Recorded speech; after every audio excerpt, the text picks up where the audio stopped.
이야기는 겉모습으로 사람을 판단해서는 안 된다는 교훈을 담은 현대 한국의 이야기다.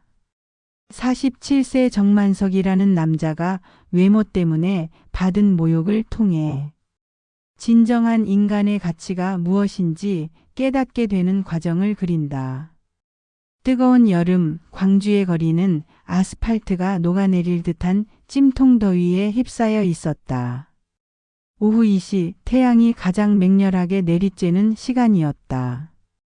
기상청에서 발표한 기온은 35도였지만 체감 온도는 40도를 넉넉히 넘나들고 있었다. 충장로 상권 일대는 마치 거대한 화덕 속에 들어앉은 것 같았다. 47세 정만석이 느린 걸음으로 충장로를 걸어가고 있었다. 그의 셔츠는 땀으로 흠벅 젖어든과 가슴에 달라붙었고 낡은 운동화는 밑창이 닳아 구멍이 날 것만 같았다. 한때는 이 거리에서 당당하게 걸으며 사람들의 인사를 받던 그였지만 지금은 아무도 그를 알아보지 못했다. 아니, 정확히 말하면 알아보려 하지 않았다. 정만석의 입술은 바싹 말라 갈라져 있었다. 혀로 알아봐도 단맛만 날 뿐 수분은 전혀 없었다. 아침 일찍부터 여러 곳을 돌아다니며 일자리를 구해보려 했지만 그의 초라한 행색을 본 사람들은 모두 고개를 돌렸다.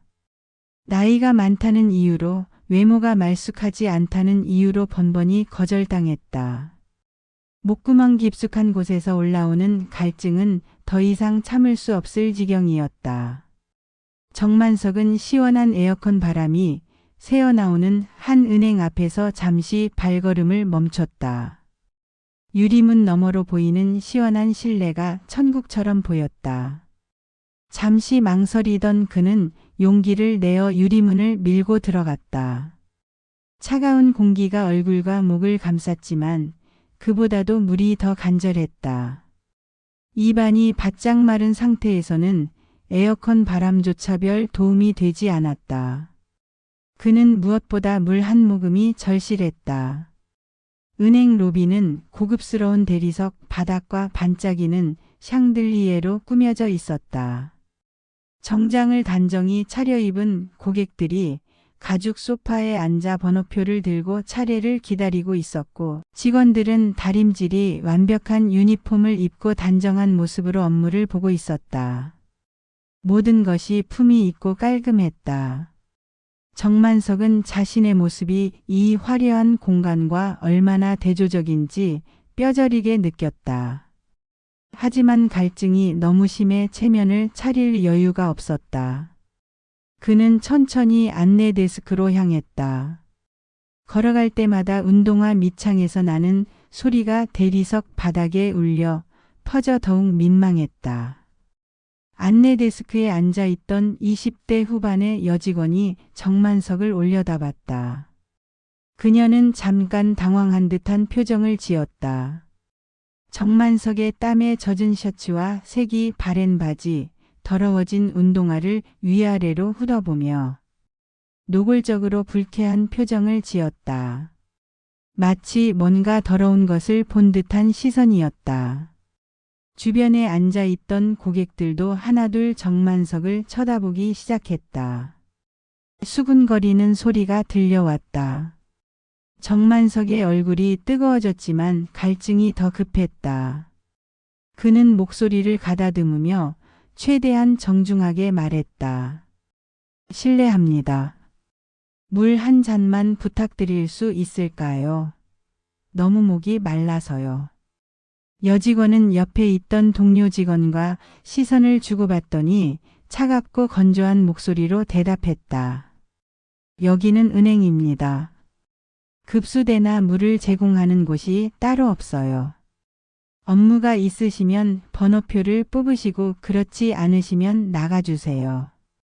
정만석은 당황했다. 물 한 잔 정도는 인도적 차원에서라도 줄 수 있는 것 아닌가 생각했다. 그는 더욱 간절한 목소리로 다시 부탁했다. 정말 물 한 모금만요. 밖이 너무 더워서 쓰러질 것 같아요. 이때 정장을 말끔하게 차려입은 중년 남성 고객이 불쾌한 표정으로 정만석을 째려보며 끼어들었다. 이런 사람이 왜 여기 있는 거야? 냄새도 나고 보기에도 좋지 않은데. 다른 고객들한테 피해 주는 거 아니야? 다른 고객들도 맞장구를 쳤다. 맞아요. 여기가 어딘데 이런 사람이 와서 구걸을 해요. 보안요원은 뭐하고 있는 거야? 정만석의 얼굴이 빨갛게 달아올랐다. 모욕감과 수치심이 밀려왔지만 그는 마지막 자존심마저 내려놓고 다시 한번 간청했다. 구걸이 아닙니다. 정말 물 한 잔만. 제발 부탁드립니다. 하지만 여직원은 이미 보안요원에게 손짓을 하고 있었다. 검은 양복을 입은 건장한 보안요원이 큰 걸음으로 다가와 정만석의 팔을 거칠게 잡았다. 선생님 나가세요.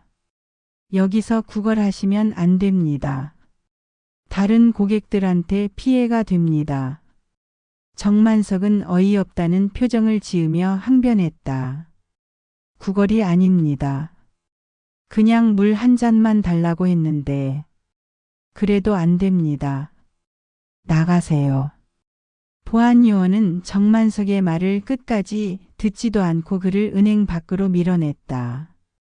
유리문이 쾅 하고 무정하게 닫히며 시원한 에어컨 바람도 완전히 차단됐다. 정만석은 다시 자결하는 태양 아래 홀로 서게 됐다. 뒤에서 들려오는 웃음소리와 수근거리는 소리가 등을 찔렀다. 은행 안에서는 직원들과 고객들이 창문 너머로 정만석을 손가락질하며 이야기하고 있었다. 그들의 시선이 유리창을 통해서도 생생히 느껴졌다. 정만석은 무력감과 절망감에 휩싸여 은행 계단에 주저앉았다. 콘크리트 계단은 뜨거운 햇살에 달궈져 있어 앉기도 불편했지만 다리에 힘이 빠져서 도저히 일어설 수가 없었다. 마치 모든 기력이 한꺼번에 빠져나간 것 같았다. 지나가던 행인들이 계단에 앉아 있는 정만석을 보며 혀를 차거나 고개를 저으며 지나갔다. 한 젊은 여성은 어린 아이의 손을 꽉 잡아 끌며 말했다. 저런 사람한테 가까이 가면 안 돼. 위험할 수도 있어. 정만석의 가슴속 깊은 곳에서 무언가가 무너져 내렸다. 이런 모욕을 당한 것이 언제였던가.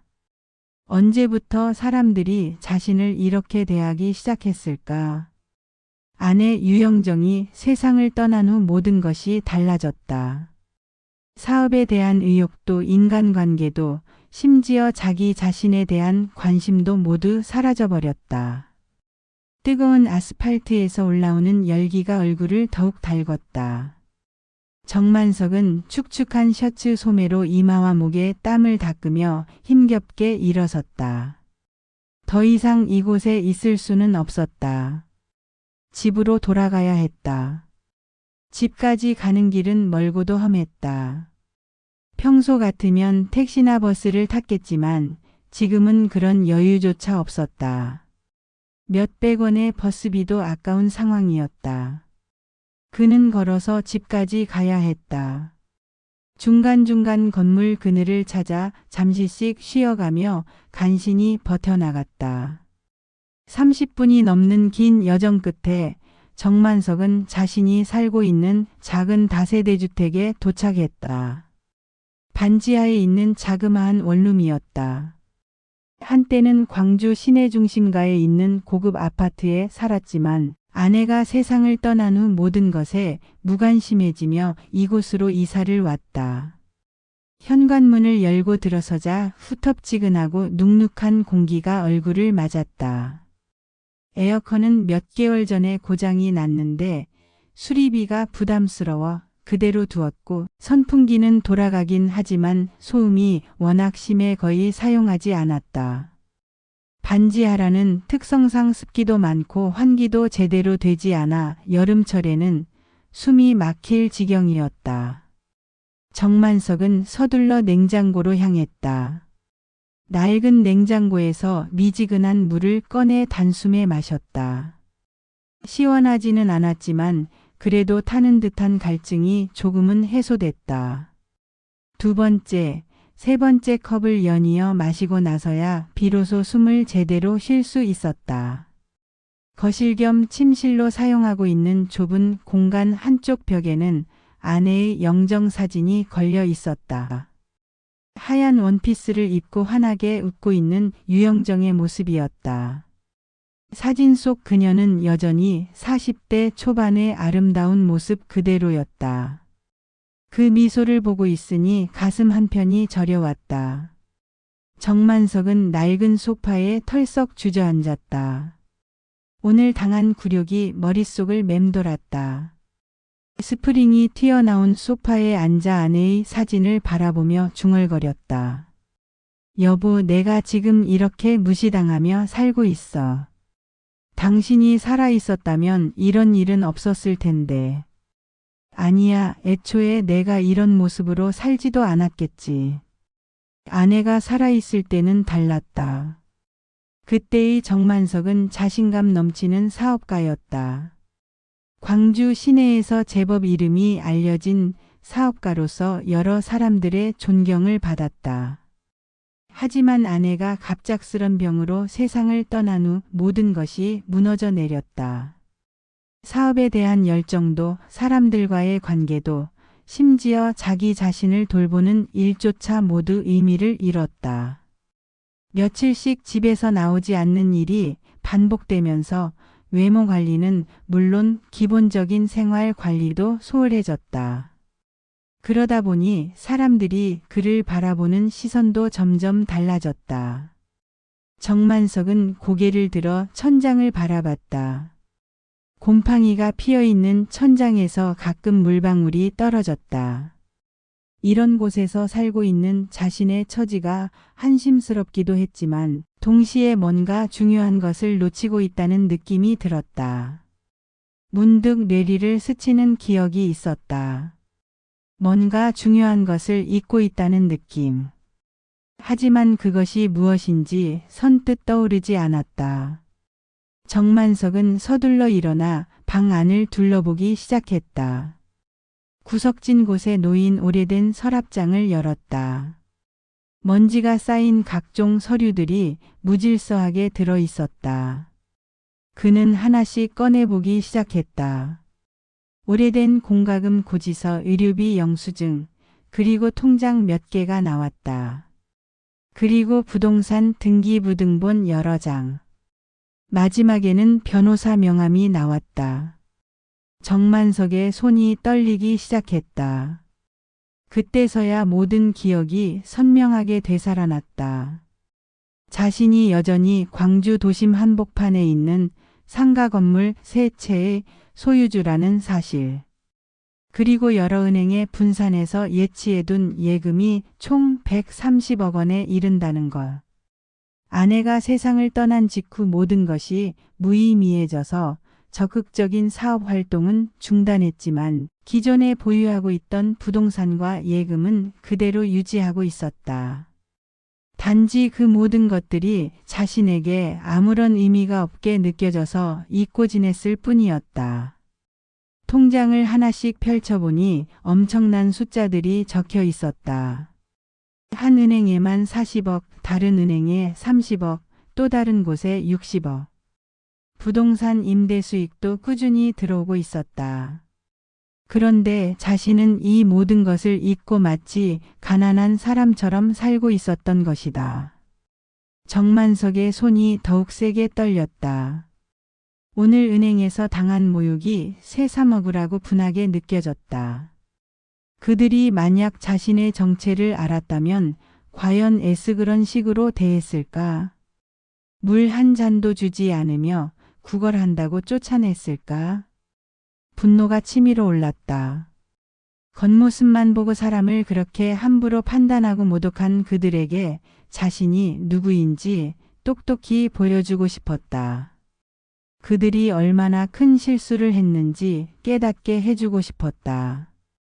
정만석은 변호사 명함을 손에 들고 잠시 망설였다. 하지만 곧 마음을 굳혔다. 내일 당장 그들에게 찾아가서 자신이 누구인지 알려주겠다고 다짐했다. 이것은 단순한 복수가 아니라 교육이어야 했다. 사람을 외모로 판단하는 것이 얼마나 어리석고 위험한 일인지 깨닫게 해주고 싶었다. 그는 휴대폰을 꺼내 변호사에게 전화를 걸었다. 몇 번의 신호음이 울린 후 익숙한 목소리가 들렸다. 여보세요, 김 변호사입니다. 김 변호사님, 저 정만석입니다. 전화기 너머로 놀라는 기색이 역력했다. 아, 정 사장님. 정말 오랜만이시네요. 그동안 어떻게 지내셨어요? 연락이 없어서 걱정했습니다. 변호사님, 죄송해요. 그동안 좀 힘든 시간을 보냈어요. 그런데 내일 시간이 되시나요? 함께 은행에 가야 할 일이 있어서요. 김 변호사는 정만석의 목소리에서 평소와 다른 무언가를 감지했다. 어떤 결연한 의지 같은 것이 느껴졌다. 무슨 일이시죠? 급한 일인가요? 예, 아주 급한 일입니다. 내일 오전 10시에 한국은행 충장로 지점에서 만나면 될까요? 네, 알겠습니다. 그런데 혹시 무슨 문제라도 내일 뵙고 자세히 말씀드릴게요. 고맙습니다. 통화를 마친 정만석은 깊게 숨을 들이쉬었다. 오랫동안 잊고 있었던 자신의 정체성이 되살아나는 것을 느꼈다. 아내의 사진을 바라보며 다짐에 찬 목소리로 말했다. 여보, 내일은 당당한 내 모습을 되찾을 거야. 그리고 그들에게 보여줄 거야. 사람을 겉모습으로 판단하면 안 된다는 것을. 그날 밤 정만석은 오랜만에 옷장을 열었다. 구석에 밀려나 있던 옷장 안에는 먼지가 수북이 쌓인 정장들과 넥타이, 구두들이 그대로 걸려 있었다. 한때는 매일같이 입던 것들이었지만 아내가 떠난 후로는 단 한 번도 꺼내 입지 않았던 옷들이었다. 마치 과거의 자신을 상징하는 유물처럼 느껴졌다. 정만석은 그 중에서도 가장 마음에 들었던 네이비 정장을 꺼내 침대에 조심스럽게 펼쳐놓았다. 고급 원단으로 만든 맞춤 정장이었다. 비싸고 좋은 옷이었지만 오랫동안 입지 않아서 구김이 많이 갔다. 내일을 위해서는 다림질을 해야 했고 가죽 구두도 닦아야 했다. 다리미를 꺼내 정장 바지부터 다리기 시작했다. 오랜만에 하는 일이라 손이 어색했지만 아내가 살아있을 때 가끔 도와주던 기억을 떠올리며 차근차근 해나갔다. 바지의 주름을 하나하나 펴가며 내일의 계획을 구체적으로 세웠다. 재킷을 다릴 때는 더욱 조심스럽게 했다. 어깨 라인이 무너지지 않도록 주의하면서 구김을 펴나갔다. 증기가 올라오면서 옷감 특유의 냄새가 났다. 그 냄새를 맡으니 과거의 기억들이 생생하게 되살아났다. 구두 닦기는 더욱 정성스럽게 했다. 검은 가죽 구두에 먼지가 두텁게 쌓여 있었지만 원래 좋은 구두라 그런지 관리만 잘하면 여전히 멋있어 보일 것 같았다. 구두약을 발라 윤이 날 때까지 반복해서 닦았다. 마치 내일의 승부를 위해 갑옷을 손질하는 기사 같은 기분이었다. 모든 준비를 마치고 거울 앞에 서서 정장을 입어보니 놀라운 변화였다. 비록 몸이 조금 빠지고 머리에 흰머리가 늘었지만 여전히 위험 있는 중년 신사의 모습이었다. 거울 속의 자신이 낯설면서도 반가웠다. 이것이 진짜 자신의 모습이었다. 정만석은 넥타이까지 매보았다. 실크 넥타이를 매는 손놀림도 자연스럽게 나왔다. 몸이 기억하고 있었던 것이다. 완벽하게 차려입은 모습을 보니 자신감이 되살아나는 것을 느꼈다. 어제까지의 초라하고 위축된 자신은 온데간데 없었다. 아내의 사진 앞에 서서 정장 차림으로 인사를 했다. 여보 어때요? 예전 모습 같나요? 사진 속 아내는 여전히 환하게 웃고 있었다. 정만석은 그 미소를 보며 마음을 다졌다. 내일 그 사람들에게 보여줄 거예요. 겉모습으로 사람을 판단하는 것이 얼마나 어리석은 일인지, 그리고 진정한 존중이 무엇인지도요. 잠자리에 들기 전 정만석은 내일의 시나리오를 머릿속으로 여러 번 그려봤다. 어떤 표정을 지을지, 어떤 말을 할지, 어떤 순서로 일을 진행할지 모든 것을 세세히 계획했다. 복수라기보다는 교육에 가까웠다. 그들에게 잊지 못할 교훈을 주고 싶었다. 다음 날 아침 정만석은 평소보다 일찍 일어났다. 오랜만에 개운한 잠에서 깬 기분이었다. 목적의식이 생기니까 몸도 마음도 달라지는 것을 느꼈다. 샤워를 하고 깔끔하게 면도를 했다. 거울 속 자신의 모습이 어제와는 완전히 달랐다. 정장을 입고 넥타이를 매고 구두끈을 묶는 모든 과정이 의식처럼 느껴졌다. 마치 전사가 전투복을 입는 것 같았다. 모든 것이 완벽해야 했다. 오늘은 절대 실패할 수 없는 중요한 날이었다. 거울 앞에 서서 최종 점검을 했다. 정장은 흠잡을 데 없이 단정했고 구두는 반짝반짝 윤이 났다. 머리도 깔끔하게 빗어 넘겼다. 이제 정말 당당하고 품이 있는 중년 신사의 모습이었다. 어제 은행에서 쫓겨났던 그 남자와는 완전히 다른 사람 같았다. 집을 나서기 전 정만석은 중요한 서류들을 챙겼다. 통장들과 부동산 등기부등본, 그리고 자신의 신분을 증명할 수 있는 각종 서류들. 이것들이 오늘의 무기가 될 것이었다. 약속 장소인 은행 앞에 약간 일찍 도착했다.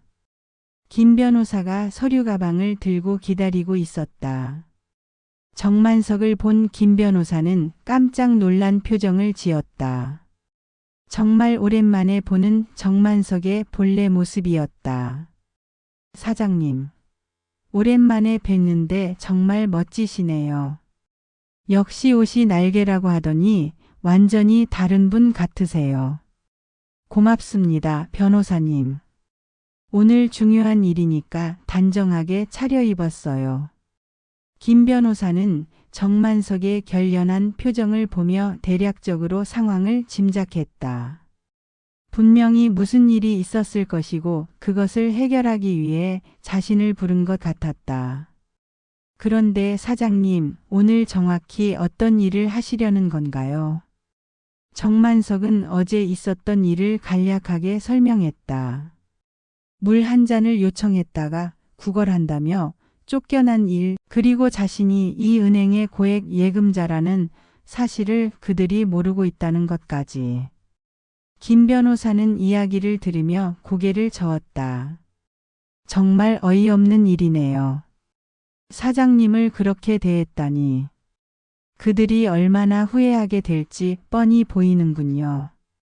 변호사님, 저는 단순한 복수가 아니라 교육을 시키고 싶어요. 사람을 겉모습으로 판단하는 것이 얼마나 위험한 일인지 깨닫게 해주고 싶습니다.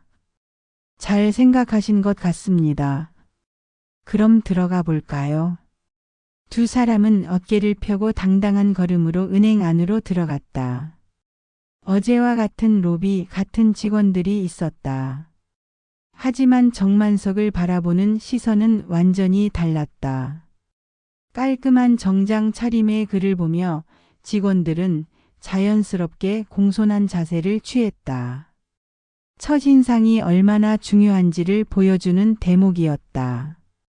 어제 자신을 무시했던 바로 그 여직원이 안내 데스크에 앉아 있었다. 정만석은 천천히 그녀 앞으로 걸어갔다. 매 걸음마다 가죽 구두가 대리석 바닥에서 내는 소리가 로비 전체에 울려 퍼졌다. 당당하고 위험 있는 소리였다. 여직원은 정만석을 전혀 알아보지 못하고 밝은 미소를 지으며 일어나 인사했다. 어서 오세요, 고객님. 무엇을 도와드릴까요? 정만석은 침착하고 차분한 목소리로 말했다. 혹시 어제 여기서 물 한 잔을 부탁했던 사람을 기억하시나요? 여직원의 표정이 순간 굳어졌다. 뭔가 이상하다는 느낌이 들었다. 어제의 그 남루한 남자와 지금 눈앞에 서 있는 품격 있는 신사가 같은 사람일 리 없다고 생각했다. 죄송한데 무슨 말씀이신지. 정만석은 더욱 또렷하게 말했다. 바로 제가 그 사람입니다. 어제 물 한 잔을 부탁했다가 구걸한다며 쫓겨난 바로 그 사람이에요. 로비에 있던 다른 직원들과 고객들이 하나둘 이쪽으로 시선을 돌리기 시작했다. 무슨 일이 일어나고 있는 것인지 궁금해하는 시선들이었다. 여직원의 얼굴이 하얗게 변했다. 그럴 리가. 어제 그분과 고객님은 같은 사람입니다. 이때 김 변호사가 앞으로 나서며 명함과 서류 봉투를 꺼냈다. 저는 정만석 사장님의 법무대리인 김재현 변호사입니다. 오늘 사장님과 함께 중요한 업무를 처리하러 왔습니다. 변호사라는 말에 주변 사람들이 더욱 주목하기 시작했다. 뭔가 심상치 않은 분위기가 흐르기 시작했다. 여직원은 당황한 채로 상급자에게 도움을 요청하는 눈빛을 보냈다. 잠깐만 기다려 주세요. 지점장님을 모셔오겠습니다. 여직원이 급하게 내선 전화를 걸었다. 몇 분 후 50대 중반의 남성 지점장이 급히 나타났다. 그는 정만석을 보자마자 깊게 고개를 숙이며 공손하게 인사했다. 안녕하십니까? 저는 이 지점의 지점장 박성호입니다. 정 사장님께서 직접 오시다니 정말 영광입니다. 박성호 지점장은 정만석이 누구인지 정확히 알고 있었다. 이 은행의 최대 고액 예금자 중 한 명이었기 때문이다. 하지만 오랫동안 은행을 방문하지 않아서 어떤 모습인지는 몰랐다. 그래서 어제 일어난 일에 대해서도 전혀 모르고 있었다. 정만석은 냉정하고 단호한 목소리로 말했다. 지점장님, 직원 교육은 평소에 어떻게 시키시는지 궁금합니다. 네? 직원 교육이라고 하시면 어제 제가 이 은행에서 어떤 대우를 받았는지 아시나요? 박성호 지점장은 정만석의 표정에서 심상치 않은 기운을 감지했다. 급히 여직원에게 눈짓을 보냈다. 여직원은 떨리는 목소리로 어제 있었던 일을 간략히 보고했다. 지점장의 얼굴이 순식간에 창백해졌다. 130억 원의 예금을 보유한 VIP 고객을 물 한 잔도 주지 않고 쫓아냈다는 사실에 충격을 받았다.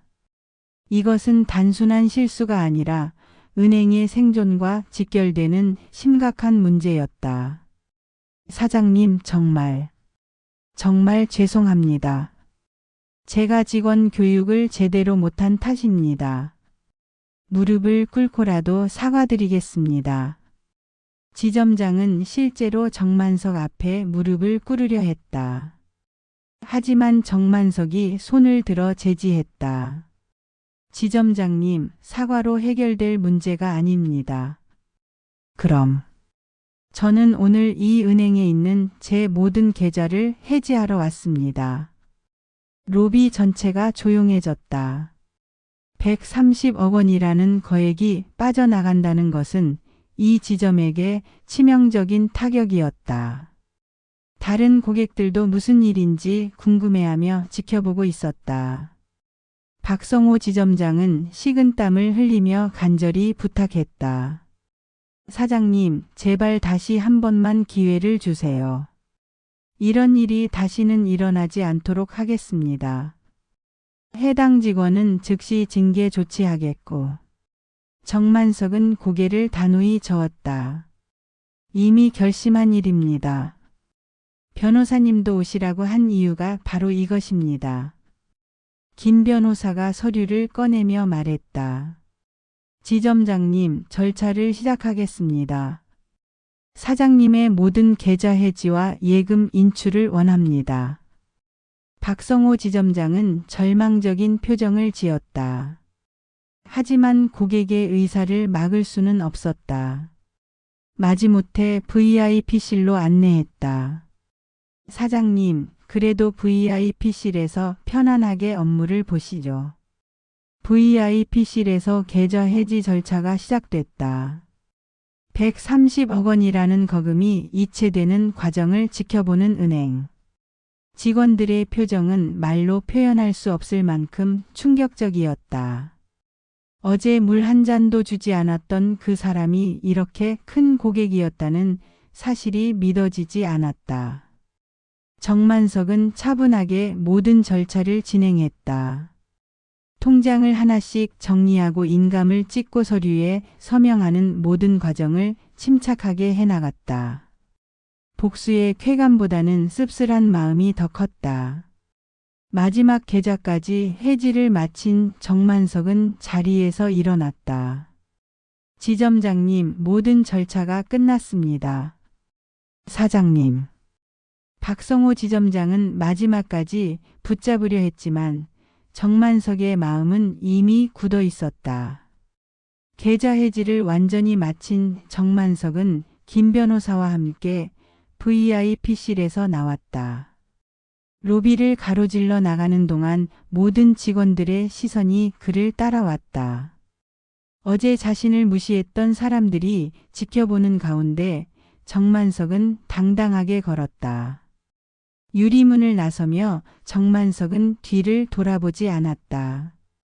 그의 뒷모습을 바라보며 은행 직원들은 깊은 후회와 자괴감에 빠졌다.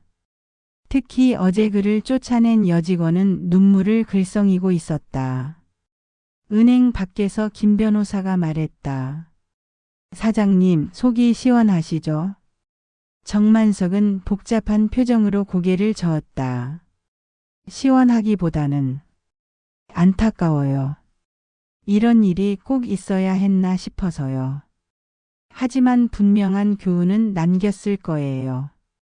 소문은 그날 오후부터 광주 전역으로 번개처럼 퍼져나갔다. 충장로의 한 은행에서 겉모습만 보고 VIP 고객을 쫓아냈다가 130억 원을 한 번에 잃었다는 이야기였다. 처음엔 단순한 소문으로 여겨졌지만 점점 더 구체적인 내용들이 알려지면서 사람들은 이것이 실제 일어난 일이라는 것을 깨달았다. 동광양시장 입구에 있는 작은 분식점에서 김순애 사장은 단골 손님들에게 이 이야기를 하며 혀를 찼다. 아무리 그래도 물 한 잔 정도는 줄 수 있는 거 아닌가? 그 사람이 얼마나 급했으면 은행에 가서까지 물을 달라고 했겠어. 옆 테이블에 앉아있던 60대 남성이 고개를 크게 끄덕였다. 맞아. 사람이 그렇게 박정할 수가 있나. 130억이면 보통 돈이 아닌데 말이야. 그러게 말이야. 겉으로만 보고 사람을 판단하다가 이런 큰 코 다친 거지. 카페에서도 식당에서도 버스 정류장에서도 사람들의 대화 주제는 온통 이 사건이었다. 특히 그 은행을 이용하던 고객들의 반응이 가장 격했다. 자신들도 언제든 그런 차별적인 대우를 받을 수 있다는 불안감과 분노가 생겼기 때문이다. 충장로 상인회에서는 긴급회의가 열렸다. 회장을 맡고 있던 박철민이 심각한 표정으로 말했다. 여러분, 이번 일로 우리 충장로 전체의 이미지가 나빠질까 봐 걱정입니다. 우리 상권도 영향을 받을 수 있어요. 미용실을 운영하는 이미영이 분개하며 손을 들었다. 저도 그 은행에 적금 넣어뒀는데요. 당장 해지하려고 해요. 사람을 그런 식으로 차별하는 곳이랑은 절대 거래할 수 없어요. 약국을 운영하는 한정수도 격하게 동조했다. 맞습니다. 우리 같은 자영업자들은 언제 어떻게 될지 몰라요. 오늘은 잘 나가도 내일은 어려워질 수 있는데 그때 저런 모욕적인 대우를 받으면 어떻게 해요? 상인들 사이에서 그 은행에 대한 자연스러운 불매 운동이 일어나기 시작했다. 평소 그 은행을 이용하던 상인들이 하나둘 계좌를 옮기겠다고 나섰다. 소상공인들에게는 존중받는 것이 무엇보다 중요했기 때문이다. 동네 슈퍼를 운영하는 최영수는 아내에게 단호히 말했다. 여보, 우리도 그 은행 모든 거래 정리하자. 돈 많은 사람한테만 잘하고 서민들은 무시하는 곳이랑 무슨 거래를 해? 맞아요. 우리도 언제 저런 취급 받을지 몰라요. 무서워서 어떻게 거래를 계속해요. 소문은 오프라인뿐만 아니라 온라인을 통해서도 급속히 퍼져나갔다. 누군가가 지역 온라인 커뮤니티에 올린 글이 순식간에 수천 개의 댓글과 공유를 기록했다. 충장로 모 은행 실화냐? 겉모습만 보고 사람 판단하더니 130억 날렸다네. 댓글들은 대부분 은행을 강하게 비판하는 내용들이었다. 진짜 한국 사회의 고질적인 문제점이 그대로 드러난 사건이다. 돈으로 사람을 차별하는 게 당연하다고 생각하는 사람들의 전형적인 사례. 물 한 잔도 못 줄 정도로 인정머리가 없나? 참 한심하다. 저런 곳에서 일하는 직원들도 불쌍하다. 제대로 된 교육을 안 받았나 보네. 지역 언론들도 이 사건에 주목하기 시작했다.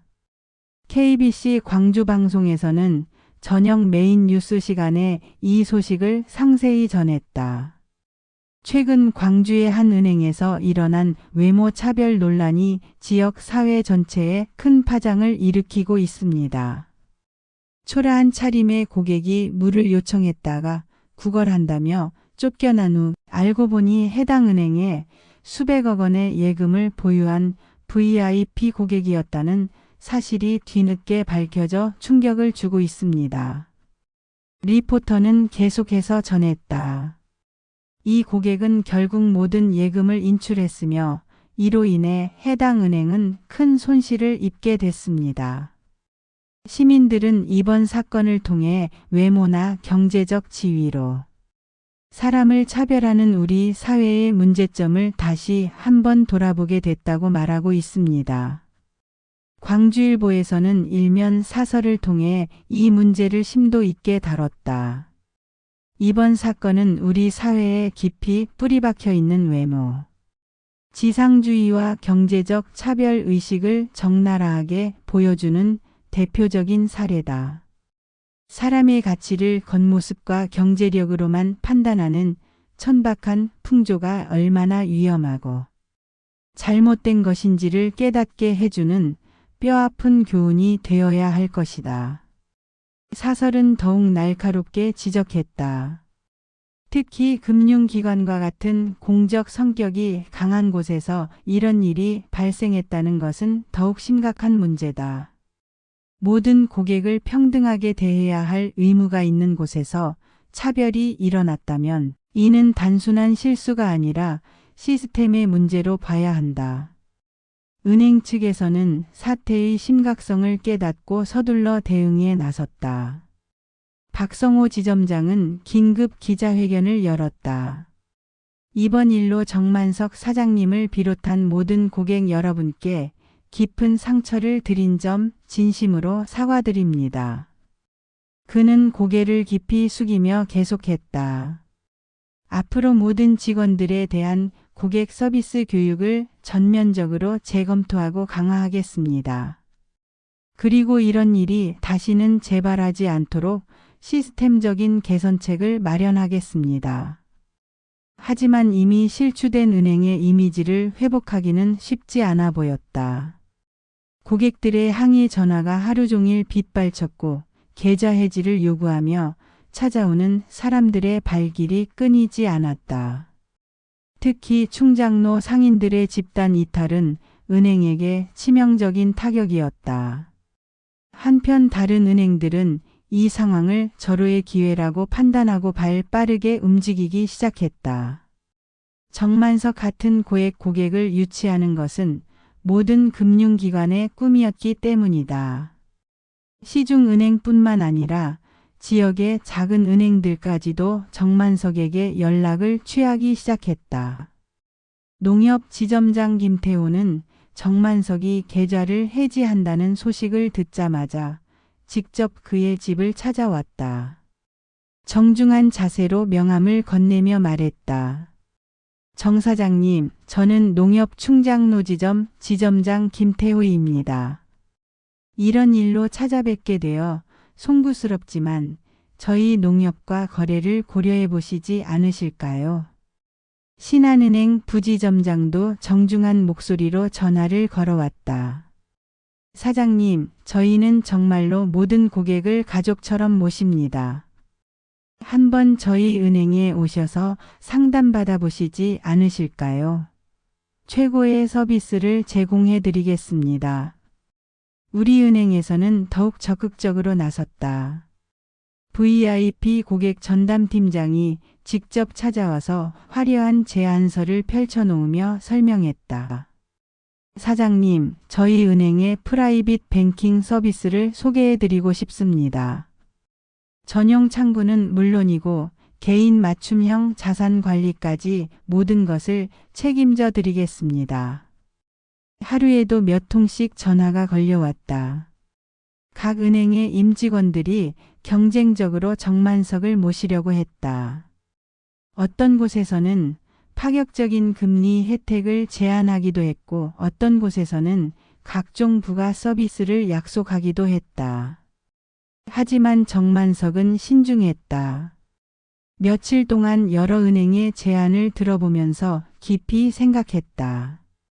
단순히 자신에게 좋은 조건을 제시하는 곳을 선택하는 것이 과연 옳은 일일까?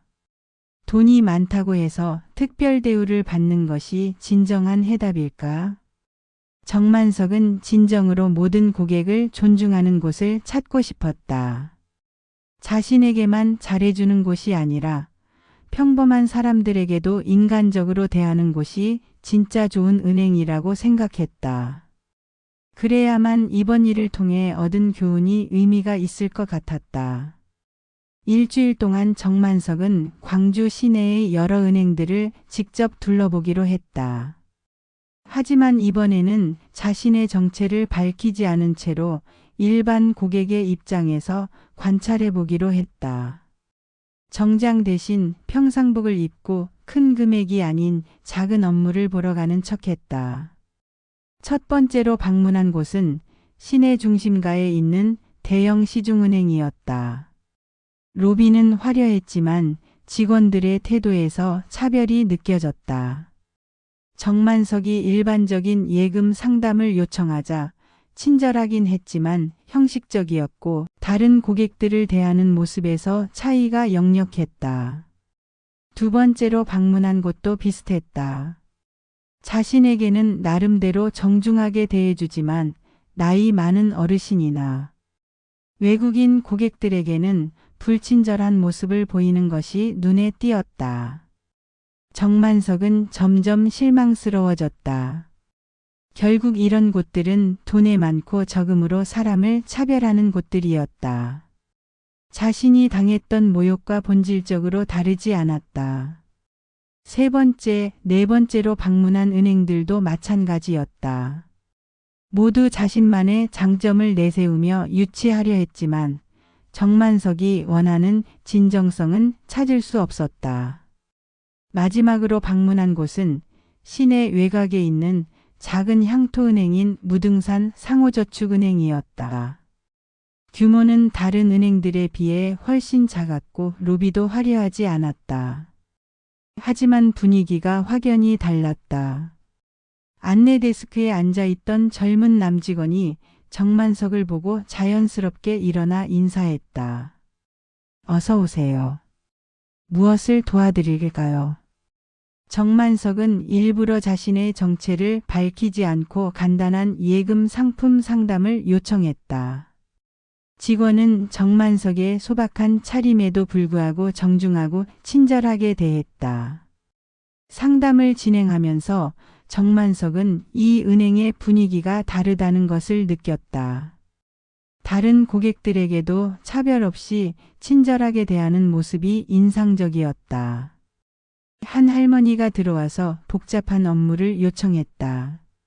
대형 은행이었다면 귀찮아했을 법한 일이었지만 여기 직원은 끝까지 인내심을 가지고 도와드렸다. 할머니, 천천히 하세요. 급하지 않으니까 차근차근 설명해 드릴게요. 중간에 한 외국인이 들어와서 서투른 한국말로 업무를 문의했다. 다른 은행에서라면 불편해했을 텐데 이곳 직원은 영어와 몸짓을 섞어가며 친절하게 도움을 주었다. 천천히 말씀해 주세요. 제가 도와드릴게요. 정만석은 마음을 정했다. 바로 이런 곳이었다. 돈에 많고 적음에 관계없이 모든 고객을 인간적으로 대하는 곳 말이다. 지점장님과 상담이 가능할까요? 잠시 후 40대 후반의 여성이 나타났다. 그녀는 정만석에게 정중하게 인사했다. 안녕하세요. 저는 무등산 상호저축은행 김영숙 지점장입니다. 어떤 일로 찾아주셨나요? 정만석은 김영숙 지점장에게 자신의 정체를 천천히 밝혔다. 자신이 누구인지, 왜 이곳을 선택하게 됐는지를 차근차근 설명했다. 김영숙은 깜짝 놀랐지만 과도하게 들뜨지 않고 차분하게 반응했다. 사장님, 저희 같은 작은 은행을 믿고 찾아주셔서 정말 감사합니다. 하지만 저희가 사장님께 특별한 대우를 해드릴 수 있는 능력은 없습니다. 정만석은 미소를 지으며 답했다. 지점장님, 제가 원하는 것은 특별한 대우가 아닙니다. 지금처럼만 해주시면 됩니다. 모든 고객을 똑같이 존중해 주시는 것, 그것만으로도 충분합니다. 김영숙은 정만석의 진심을 느꼈다. 이런 고객은 처음이었다. 단순히 좋은 조건을 원하는 것이 아니라 진정성을 원하는 것이었다. 예금을 맡기는 절차를 진행하면서 정만석은 특별한 제안을 했다. 김 지점장님, 제가 여기서 얻는 이자 수익 중 일부를 지역 사회를 위해 사용하고 싶습니다. 어려운 중소기업이나 소상공인들을 위한 저리 대출, 그리고 형편이 어려운 학생들을 위한 장학금 등으로 활용해 주시면 어떨까요? 김영숙은 깊이 감동했다. 이런 고객을 만난 것이 정말 행운이라고 생각했다. 단순히 자신의 이익만 추구하는 것이 아니라 지역 사회를 생각하는 마음이 진짜 부자의 품격이라고 느꼈다. 사장님, 정말 감사합니다. 저희가 책임지고 꼭 필요한 곳에 도움이 되도록 사용하겠습니다. 정만석의 기부와 후원 계획이 알려지자 지역 언론에서 다시 한번 주목하기 시작했다. 이번에는 긍정적인 내용이었다. KBC 광주방송에서는 특집 기사로 다뤘다. 외모 차별로 모욕을 당한 정만석 사장이 이번에는 지역 사회를 위한 나눔에 나섰습니다.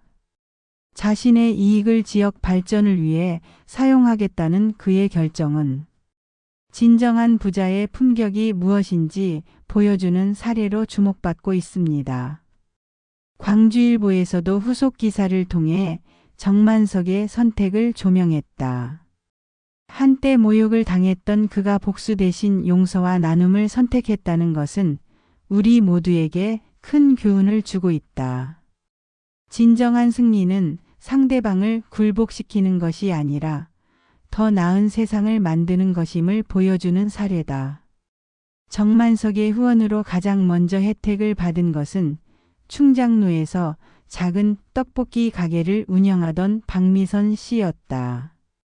코로나19의 여파로 매출이 급감하면서 임대료와 재료비 때문에 어려움을 겪고 있었는데 정만석의 지원으로 위기를 넘길 수 있었다. 정말 고마워요. 이런 도움이 없었다면 정말 가게 문을 닫아야 했을 텐데. 박미선은 눈물을 글썽이며 감사 인사를 전했다. 그녀의 가게는 충장로에서 20년 넘게 운영해온 터줏대감 같은 존재였는데 경기 침체로 문을 닫을 뻔했던 것이다. 사장님 덕분에 다시 힘을 낼 수 있을 것 같아요. 앞으로 더 맛있는 떡볶이 만들어서 많은 사람들을 행복하게 해드리겠어요. 또한 경제적 어려움으로 대학 진학을 포기하려던 고등학생 3명이 정만석의 장학금을 받게 됐다. 그중 한 명인 광주고등학교 3학년 이준호 학생의 어머니. 최정순 씨는 무등산 상호저축은행을 찾아와 감사 인사를 전했다. 준호가 공부를 정말 열심히 하는 아이인데 저희 형편이 어려워서 대학 보내는 게 걱정이 많았어요. 정 사장님 덕분에 아이가 꿈을 이룰 수 있게 됐네요. 최정순 씨는 정만석을 직접 만나 고마움을 표현하고 싶어 했지만 정만석은 공개적인 만남을 사양했다. 대신 김영숙 지점장을 통해 메시지를 전했다. 열심히 공부해서 훌륭한 사람이 되어 나중에는 다른 사람들을 도울 수 있는 사람이 되길 바랍니다. 무등산 상호저축은행도 덕분에 좋은 평판을 얻게 됐다. 정만석의 선택을 계기로 많은 시민들이 이 은행에 관심을 가지기 시작했다. 사람을 차별하지 않고 진심으로 대하는 은행이라더라. 정만석 사장님 같은 분이 선택한 곳이니까 분명 좋은 곳일 거야. 작은 은행이지만 마음만큼은 큰 곳인 것 같아. 새로운 고객들이 하나둘 찾아오기 시작했고 기존 고객들의 만족도도 높아졌다. 김영숙 지점장은 직원들에게 말했다. 여러분, 우리가 어떻게 고객을 대하느냐에 따라 은행의 미래가 달라집니다. 정 사장님이 우리를 선택해 주신 이유를 항상 기억합시다. 모든 고객이 소중한 분들입니다. 한 달이 지나자 광주 시민들 사이에서는 이 사건이 하나의 교훈으로 받아들여지기 시작했다. 겉모습으로 사람을 판단해서는 안 된다는 것, 그리고 진정한 부의 가치는 나눔에 있다는 것을 깨닫게 된 것이다. 어느 화창한 가을 오후 정만석은 여전히 소박한 차림으로 충장로를 걸어가고 있었다. 하지만 이제는 모든 것이 달랐다. 예전에 그를 무시하던 사람들이 먼저 다가와 따뜻하게 인사를 건넸다. 떡볶이 가게 앞을 지나가자 박미선 씨가 밝게 웃으며 손을 흔들었다. 사장님, 오늘도 산책 나오셨네요. 떡볶이 하나 드릴게요. 정만석은 미소를 지으며 고개를 저었다. 고맙습니다만 괜찮습니다. 장사 잘 되시나요? 네, 덕분에 정말 잘 되고 있어요. 요즘엔 손님들도 많이 늘었고 무엇보다 마음이 편하네요. 정말 감사해요. 조금 더 걸어가니 미용실을 운영하는 이미영 사장이 나와서 반갑게 인사했다. 사장님, 오늘 날씨 정말 좋네요. 시간 되시면 커피라도 한 잔 하고 가세요. 고맙습니다. 다음에 시간 날 때 꼭 들를게요.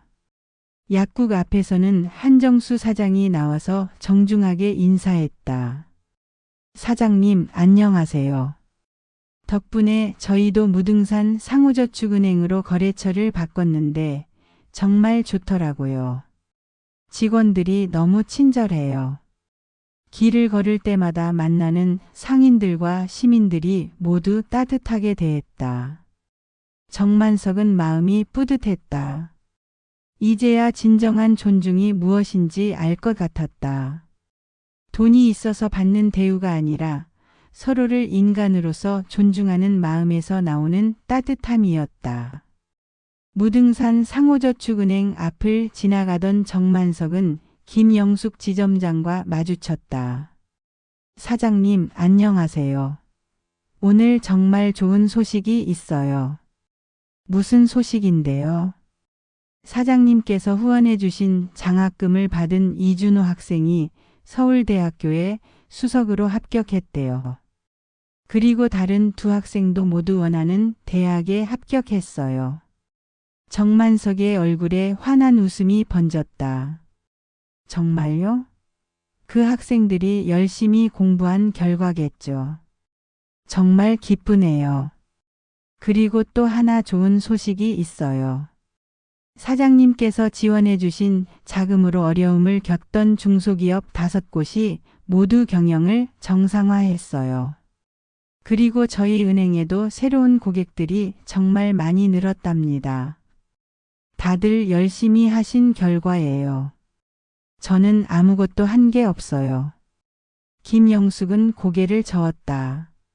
아니에요, 사장님. 사장님의 마음이 이 모든 것을 가능하게 한 거예요. 정말 감사합니다. 정만석은 흐뭇한 마음으로 집으로 향했다. 길을 걸으면서 지난 몇 달을 되돌아봤다. 처음에는 복수심으로 시작했던 일이지만 결과적으로는 더 큰 의미를 갖게 됐다. 자신뿐만 아니라 지역 사회 전체가 조금 더 따뜻해졌다는 것을 느꼈다. 집에 도착해서 아내의 사진 앞에 섰다. 유영정의 따뜻한 미소가 그를 맞이했다. 여보, 이제 정말 알겠어요. 당신이 항상 말씀하셨던 게 맞았어요. 사람은 마음이 중요한 거라고 서로 존중하며 살아야 한다고 하셨던 말이에요. 정만석은 아내의 사진을 바라보며 계속 말했다. 처음엔 그들에게 복수하고 싶었어요. 나를 무시한 사람들에게 후회하게 만들고 싶었죠. 하지만 이제는 더 중요한 걸 깨달았어요. 진정한 승리는 상대를 굴복시키는 게 아니라 더 나은 세상을 만드는 것이라는 걸요. 저녁이 되자 정만석은 오랜만에 정장이 아닌 평상복을 입고 동네를 산책했다. 예전 같으면 사람들이 그를 외면했겠지만 이제는 다들 반갑게 인사를 건넸다. 하지만 그것도 중요한 것이 아니었다.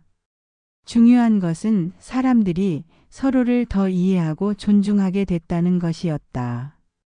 편의점에서 아르바이트를 하는 대학생 김민수가 그를 알아보고 깊게 고개를 숙였다. 사장님, 제가 받은 장학금 덕분에 정말 열심히 공부하고 있어요.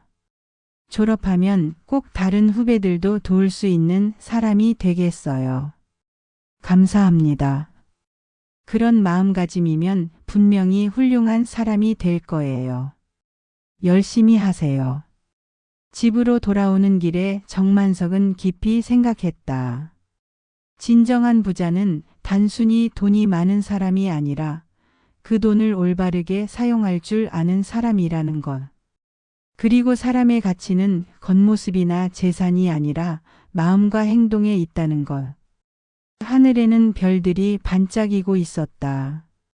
정만석은 고개를 들어 밤하늘을 바라보며 미소 지었다.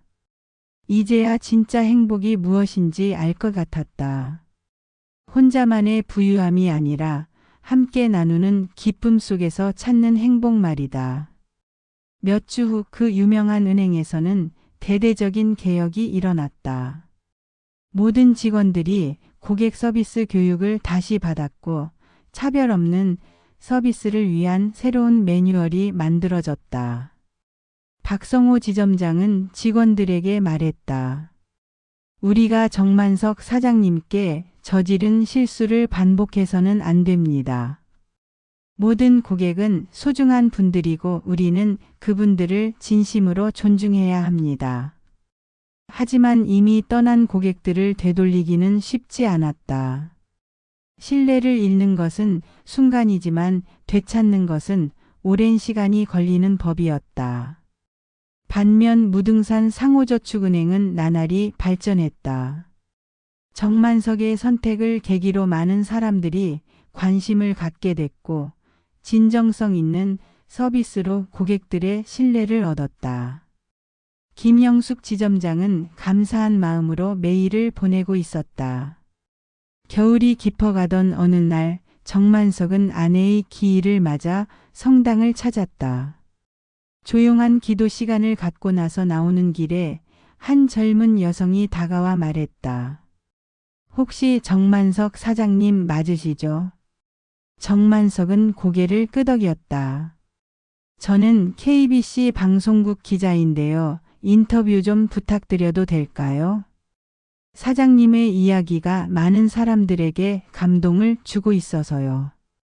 정만석은 잠시 생각하더니 고개를 저었다. 죄송합니다. 저는 특별한 사람이 아니에요. 그냥 평범한 시민일 뿐입니다. 인터뷰보다는 그저 조용히 지내고 싶어요. 기자는 아쉬워했지만 정만석의 뜻을 존중했다. 정만석은 조용히 집으로 돌아갔다. 집에서 아내의 사진을 바라보며 정만석은 마지막 다짐을 했다. 여보, 이제 정말 새로운 삶을 시작할게요. 당신이 원했던 대로 다른 사람들과 함께 행복하게 살아갈게요. 그리고 언제나 겸손한 마음을 잊지 않을게요. 사람의 진정한 가치는 겉모습이 아니라 마음에 있다. 그리고 진짜 부자는 가진 것을 나눌 줄 아는 사람이다. 정만석은 이 교훈을 가슴 깊이 새기며 새로운 내일을 맞이했다. 그의 선택은 한 개인의 변화에서 그치지 않고 지역 사회 전체를 조금 더 따뜻하게 만드는 계기가 되었다. 그리고 광주의 어느 작은 거리에서는 오늘도 사람들이 서로를 더욱 존중하며 살아가고 있다. 정만석이 남긴 교훈 때문에.